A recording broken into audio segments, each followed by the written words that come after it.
This one's tough. It's tough on the player who's in the particular situation. He's not happy with whether it's financial, it's scheme, it's whatever it may be. It's tough on his teammates. It's tough on the fans. As was mentioned in the piece, you know, shut up and play. You're making a bunch of money. It's not all that simple. I mean, it's been going on for years and years and years. Back in 1983, Mike Caines refused to go play for the Patriots. He ends up being traded to us, and we end up winning a Super Bowl that year. And in many ways, because of Mike Caines. So I understand the gripe of the fan who's saying you're being selfish, but, you know, there's a lot of different approaches to take. Le'Veon Bell had an approach, Gordon. Antonio Brown certainly had an approach that I think is toxic.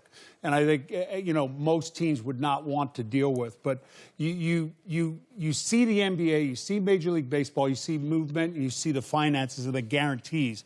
And I understand the players. But it's a business. I mean, at the end of the day, it's a business. And as a player, your best advertising of yourself is to be on the football field. Plain and simple. Because now, especially with what happened recently this year, say Antonio Brown, for instance, if you're a team and you're watching one player act one way there, you always have that in the back of your head. Maybe they'll come here and act that way. And it's not always going to be the case. I think Jalen Ramsey will probably be different than that. But when you're a teammate of someone in that situation, you understand about contracts. You know a guy wants to get paid, a guy who deserves to get paid, which he does. But at the same time, you still want him on the field. So, hey, I understand you got that, but we need you to win right now. We don't want to throw this season away. And it's a tough situation to be in. Yeah, Michael, and Aaron Rodgers is right. If he's a talented player, I think every coach or GM is going to say, hey, you know, even though he might be a problem, we can change the culture and we can handle it. I know this for a fact. Did you have to do that? Yes, I guarantee you. Sean McVay's grandfather with the 49ers, he gave me a call and he said, we got a problem player here. He's a real good player, but he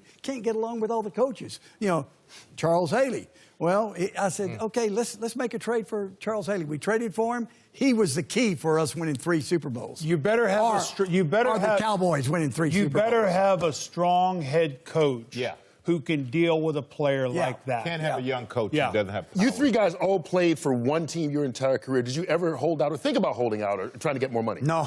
I tried to get a $100,000 raise out of the Rooneys and sat down from it, and Dan Rooney looked at me. I said, like a $100,000 raise. I've been the MVP in the league. We won 2 more Super Bowls. And he says, you're not worth $100,000 to us. I said, okay, I'll see you in training camp. What do you think I can do? One guy who was